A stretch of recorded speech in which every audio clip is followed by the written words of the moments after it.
Hey y'all, in the first installment of the Imperial Faggot, we looked at magic and Judaism.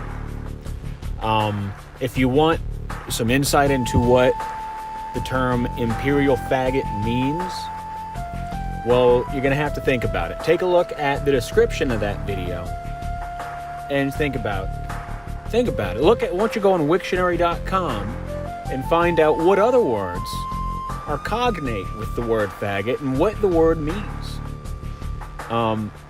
But yes, y'all, we're talking about the Imperial Faggot. And before we get into this organization of the community, I just wanted to quickly review how the community is able to be organized in this way. It starts with magic.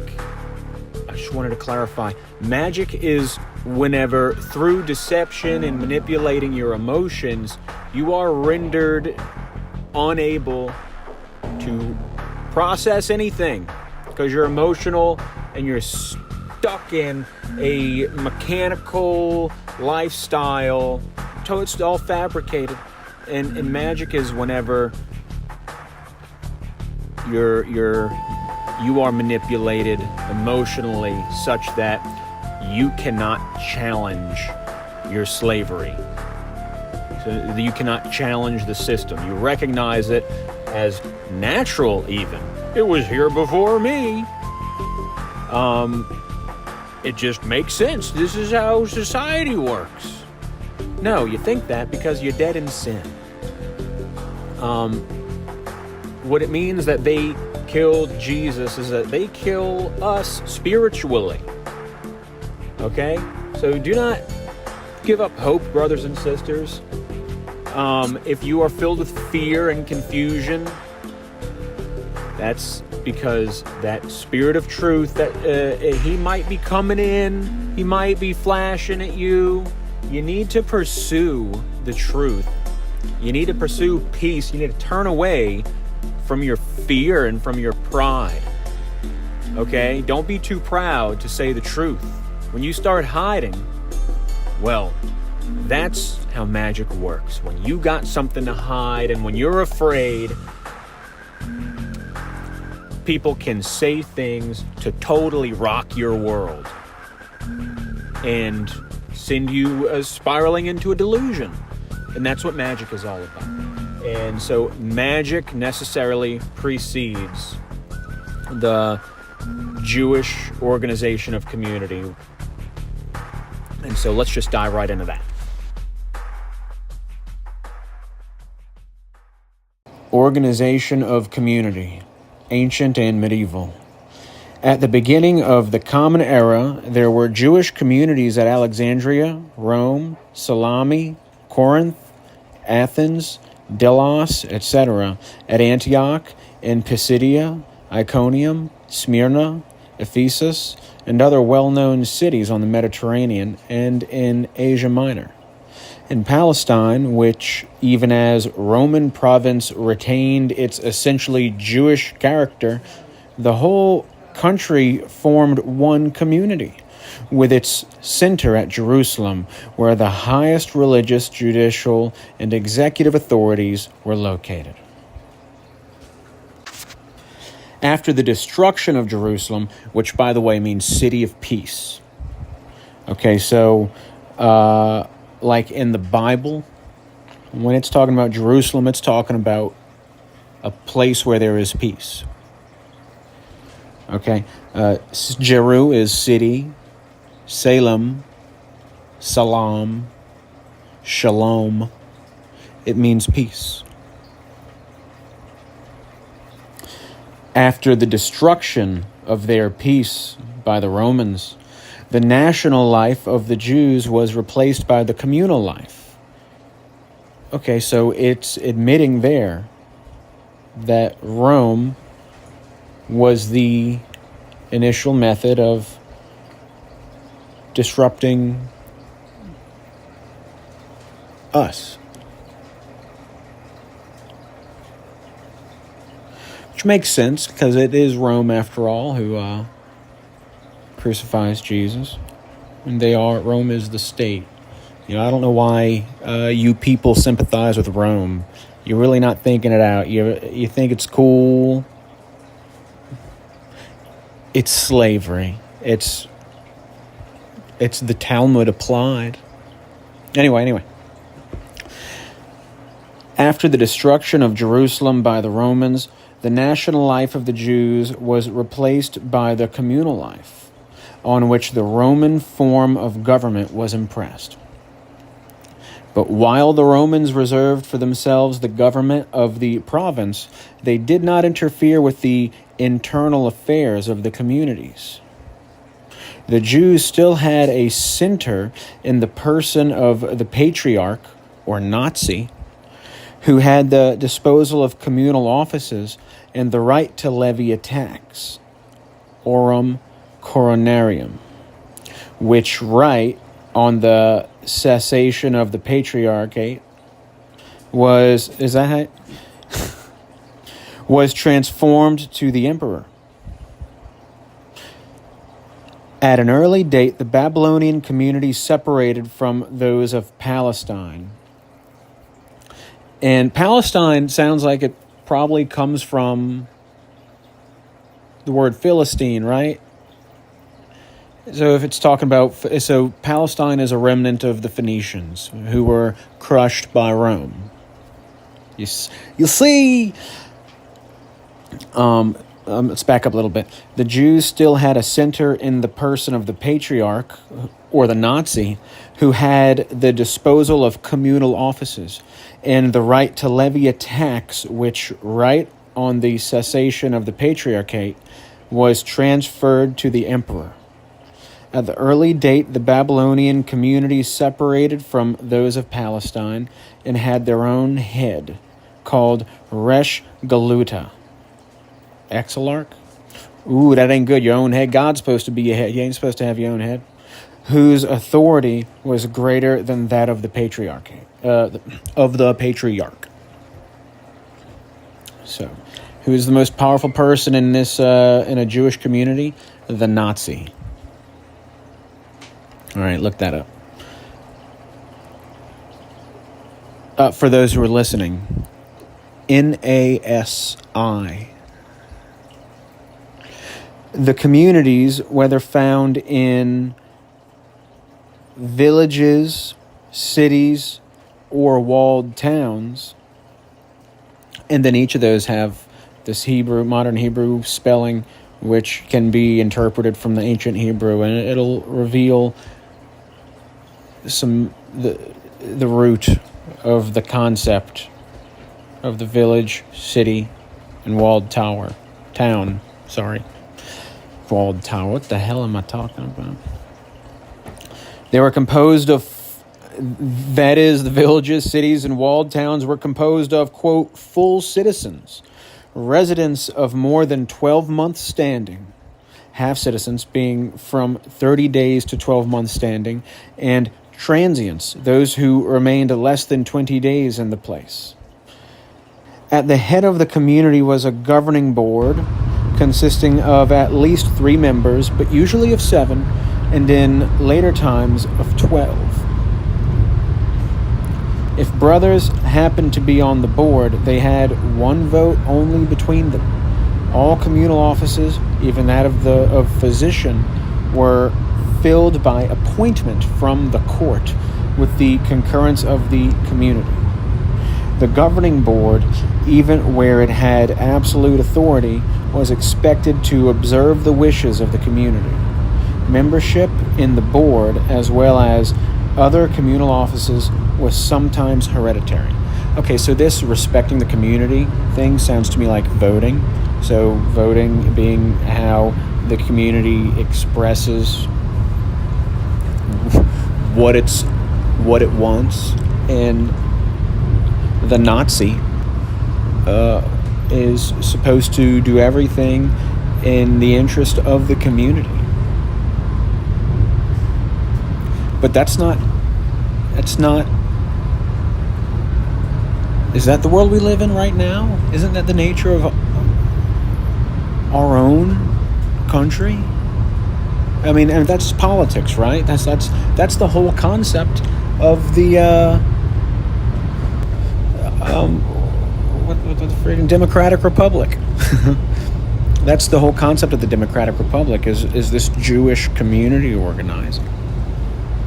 But it doesn't sound good. I don't like how it sounds. It's very bureaucratic. It's all run by 12 people. Some of them are brothers. Offices are hereditary. And it's all about like appeal. They have to appeal to the people to get the people to approve of what they do, so that they can say that they do it for the people.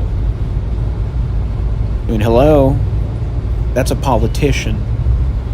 So this community organizing, they want you to think, oh, it's this ancient primitive thing. It's literally the world we live in today.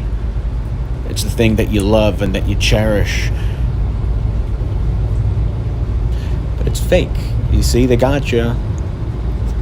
Got you. Hey, whoops.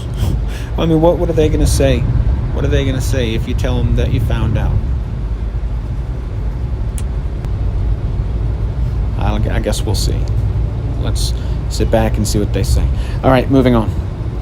The governing board conducted all the affairs of the community, giving special attention to the distribution of funds for alms. Alms being giving to the needy. It apportioned communal and municipal taxes according to fixed rules and decided on the acquisition and sale of communal property. Okay, sounds familiar. It supervised the entire social and commercial life of the community, fixed weights and measures, the price of food, and the rate of wages. It issued police regulations and could even interfere in the private affairs of the individual. And, in the interest of the community, could annul rules long sanctioned by usage and precedent. The board was responsible for the safety and the social and intellectual welfare of the community. Brothers and sisters, that sounds just like fascism. That sounds just like Nazism. The leader of their community is called the Nazi. Like, literally, the Nazi. Oh, but Julian, Juju, but it says... It sounds just like communism, and it sounds like Nazism, and it sounds like the United States of America. And it sounds like every European country. Am I right? Who else does it sound like? Sounds like China. I mean, look, all these things, what's the difference?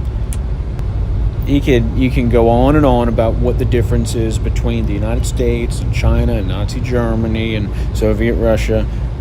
But let's talk about the one thing that they have in common. They're all structured on this Talmudic concept of community organizing. Excuse me, let me get back to this. The Jews of ancient Rome were governed by a Gerusiarch, that is, a president of the communal council, Gerusia, an archon, an archisynagogue. Oh, an archisynagogue. Like an arch synagogue. Arch synagogue. Maybe it's not registering for some of you. It's like the arch enemy. In Sicily, the following expressions were current.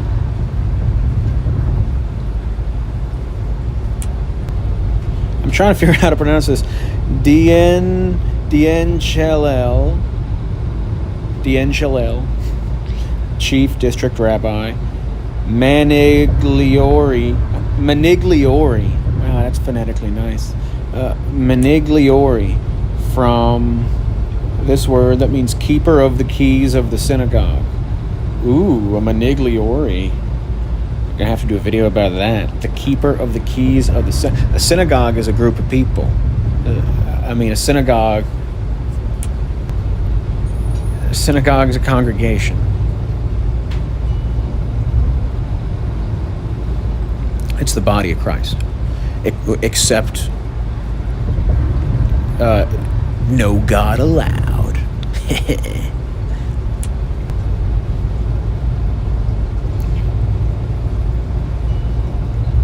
All right, manigliore. That's a good word. Well, let's translate that real quick because I'm having so much fun with it. From mual. Okay, from mual. It's a mem, and that's a nun. Manal.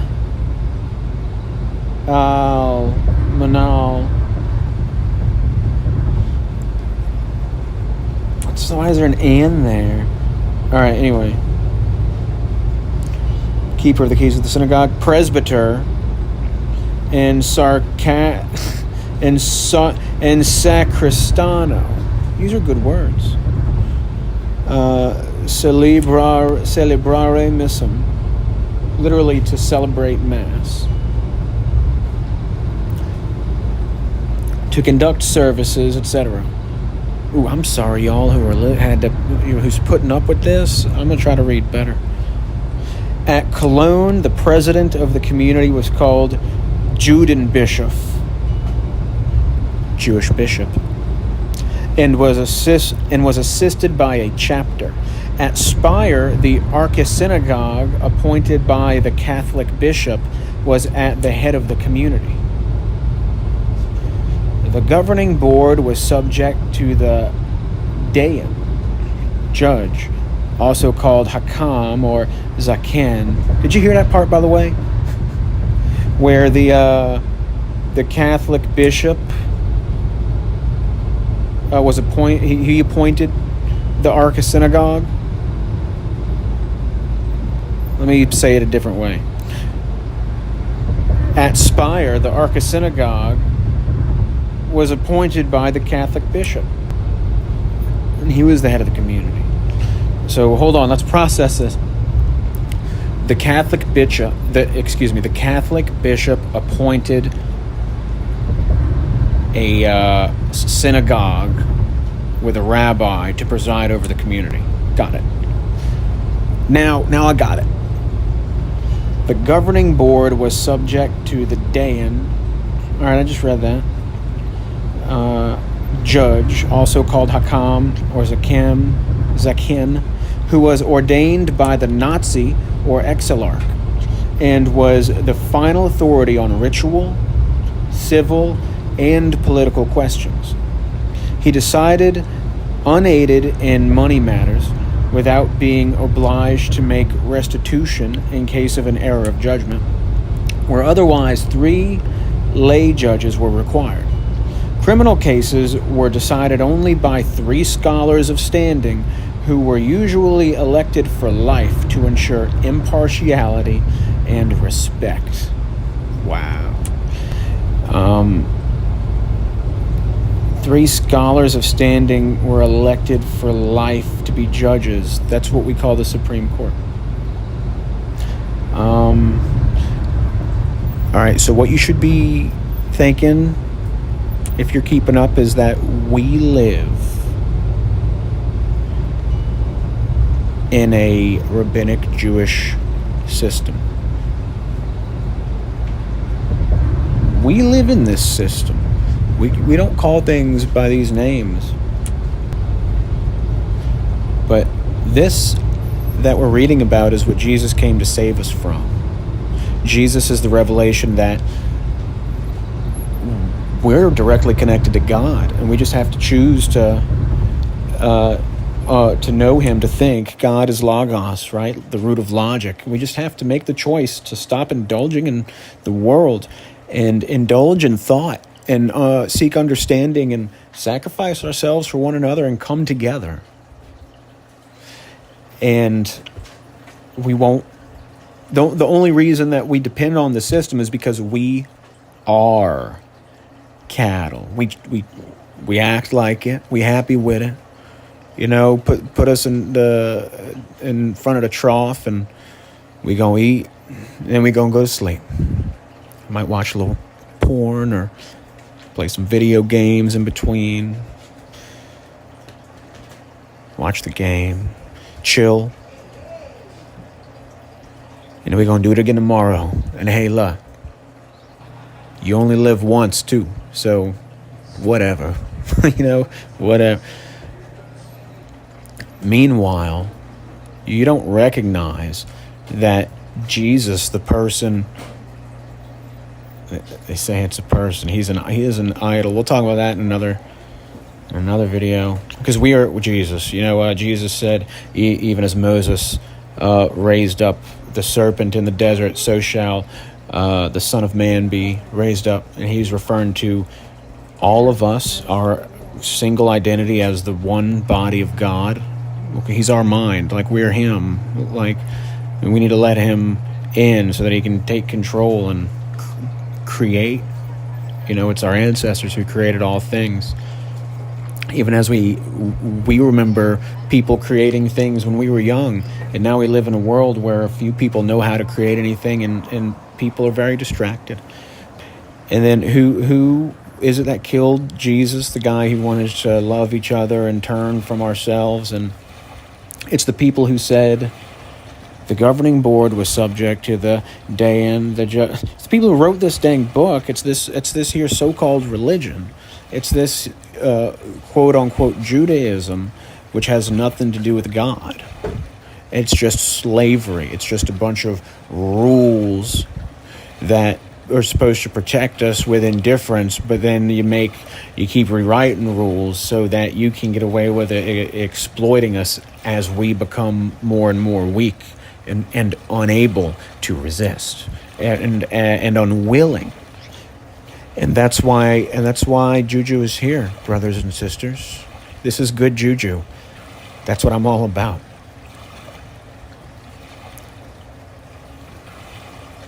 We're exposing the master race Frankenstein radio. See? Master race Frankenstein. The rabbinic types, they're dead in their sin. And the Nazis are dead in their sin. But they claim to live, and they claim to be the best. But they're dead. They have not the Spirit of God. And so they are master race Frankensteins.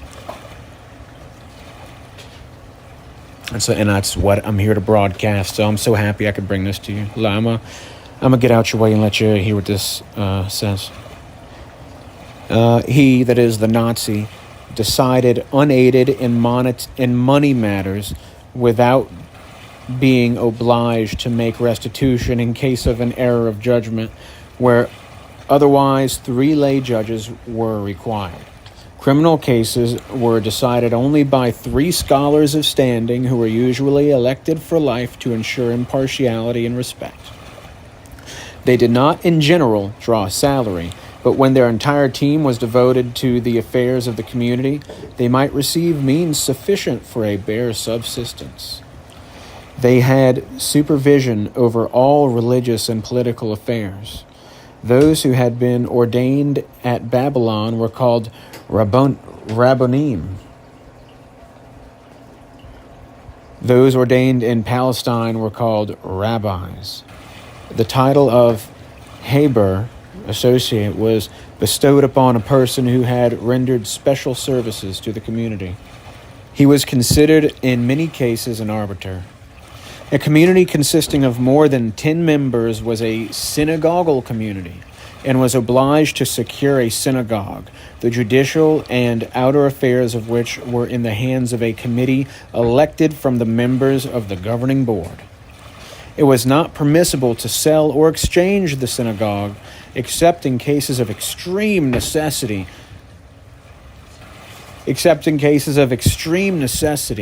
nor could the old synagogue be pulled down before the new one was built. Affairs pertaining to the ritual and liturgy were in the hands of the archisynagogue. This term, when applied to a woman, as in old Roman inscriptions, means no doubt merely the president of a woman's philanthropic society, like the Parnasessa at Rome in the 16th century. The archisynagogue was especially honored, his office being for life and sometimes hereditary. In the diaspora, there were honorary titles such as fathers or mothers of the synagogue. Thus, the title of Master Synagogae or Patronessa, Pateressa, P-A-T-E-R, is it Pater, Latin for the German Vater, English father, was conferred upon Donna Gracia Mendesa. Mendesa, yeah. The Rosh HaKnesset Archisynagogue was subordinate to the Hazan HaKnesset, whose orders were authoritative in synagogal and general matters. He was also executor of the punishments decreed by the courts and performed the functions of the later Shamash, who is otherwise called the messenger of the court. That's what do they call that? Who's the guy the deputy who comes and summons you? And performed the functions of the later Shamash, who is otherwise called the messenger of the court, in the Talmud and by the Geonim. I haven't learned much about this Geonim, Geonim. Geo, I think, earth. Geonim.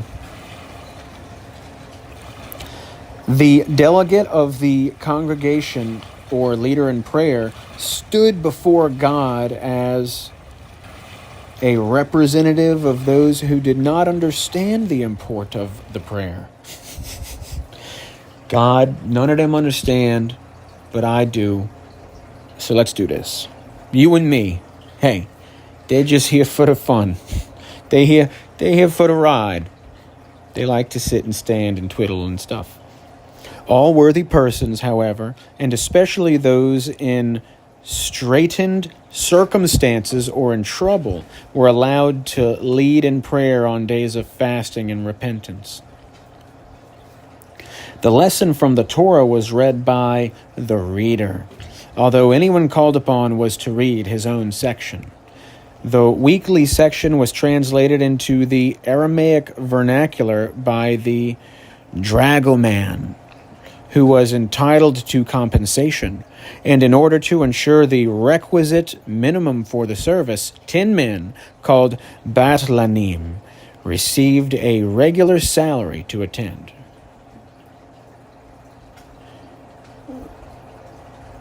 To attend what? The congregation? The prayer? Oh, they're paying people to come to church? That's what he... Tell me if I'm tripping. I think that's what I just read. The school, like the synagogue, dude, like what a hypocrite. You go to church and people see you there, they know you're a man of God, but that's your job is for you. All right. The school, like the synagogue, was under the supervision of the community, which appointed the teachers, called variously a bunch of stuff you don't want to hear me try to pronounce right now. The latter were paid by the parents of the children of school age, but this salary was generally so small that the community contributed an addition as relief. No one who was unmarried or under the age of 40 was employed as a teacher. An assistant teacher was paid by the community when the pupils numbered 40 or more. Paid by the community, by the way, means from the tax treasury. Private, reach 50. As assistant An assistant teacher was paid by the community when the pupils numbered 40 or more, a second assistant being added when the number reached 50. Private teachers were also allowed. A father or a guardian was obliged to send his children to school, and he was not allowed to send the child to a neighboring school if there was one in his own community. Wow, this is public school. I remember I wanted to go to this school or that school to be with this friend or that friend, but I couldn't because that wasn't the nearest school to me. Most of the communities had their own schoolhouses, often adjoining the synagogues. Okay, so it's describing like any Christian school. So, synagogue is a church. I mean, like officially, but we know there's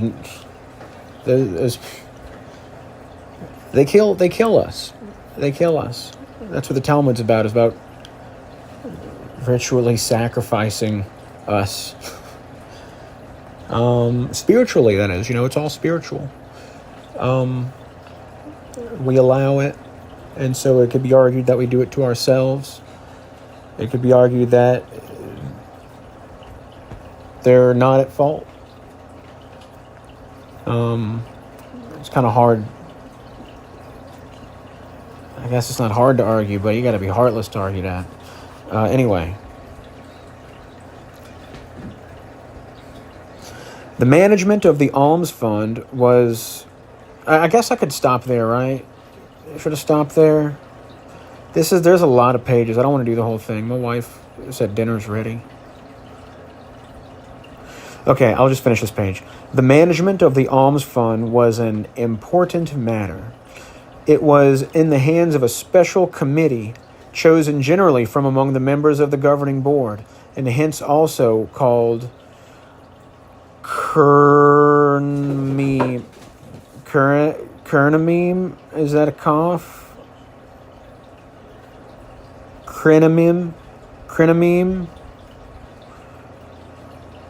The mere management, which involved no responsibility. It's on, wow, they just saying it, bro. The mere management, which involved no responsibility, was in the hands of one person. The levying of contributions from which women, orphans, and the poor were exempt was in the hands of two persons working together. Wait, contributions that women, orphans, and the poor were exempt? Oh my gosh. I mean, when I read this stuff about these people, sometimes I can't even believe what I'm reading. This is an article from the Jewish Encyclopedia. This is just talking about the nature of life when you're governed by the Talmud.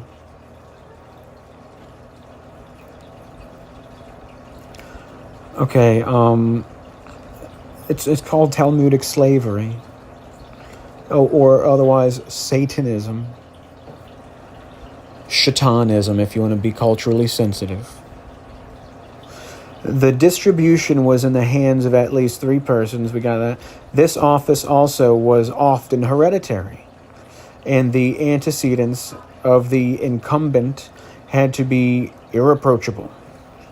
In expending the money, the wishes of the givers were to be considered. I would hope. I wonder in what way they are considered. There were two chief classes of poor funds. The box for feeding and clothing the resident poor. Every Friday, the box for feeding and clothing the resident poor. Every Friday evening, a collection was taken up for them, and they were provided for during the coming week. Wow, that's what goes on at these Baptist churches, and it's right out of the Talmud. Because there shouldn't just be 1 week for feeding and clothing people. We need to go out of our way to serve these people who need help. We need to serve everyone. Let's see. Okay, so there's the box, and then there's the dish for the support of transients from whom collections might be taken. What? For whom collections might be taken up on any day in such amounts as were necessary. As were necessary. Transient is somebody passing through. They don't even speak to whether or not they're poor. It could be one of your friends in politics or in business. Non-Jews also were to be relieved, but those who begged from house to house received only a trifle from the fund. On special occasions, as on Purim, the poor received additional gifts. Money was also distributed in the synagogues for philanthropic purposes. Orphans were cared for by their guardians, or, if there were none, by the local court. The irregular or special communal taxes were...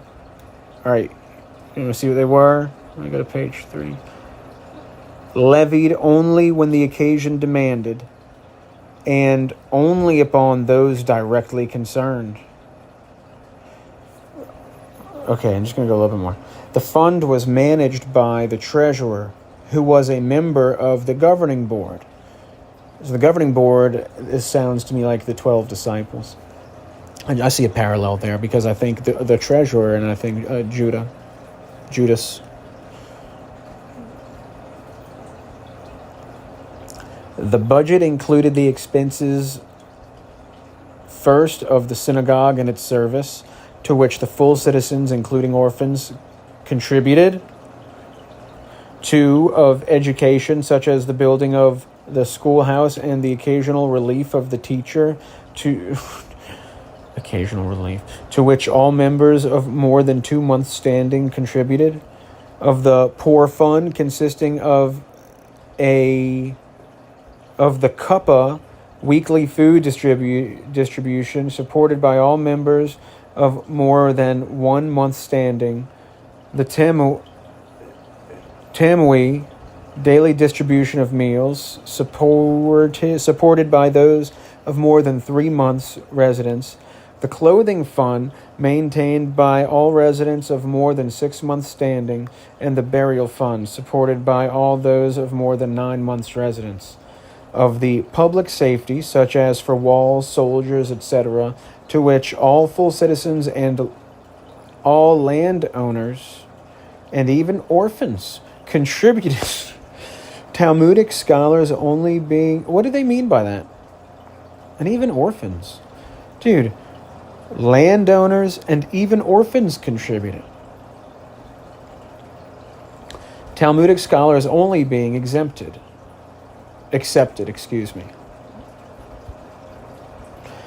of the waterworks, to which only those benefited contributed.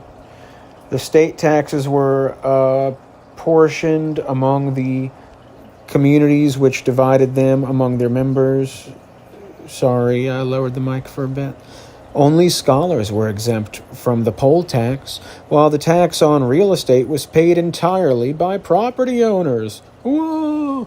All right, so that's the top of page 3. There are 8 pages. Go on JewishEncyclopedia.com and search. If you type in COM, it'll come up. It's community, organization of.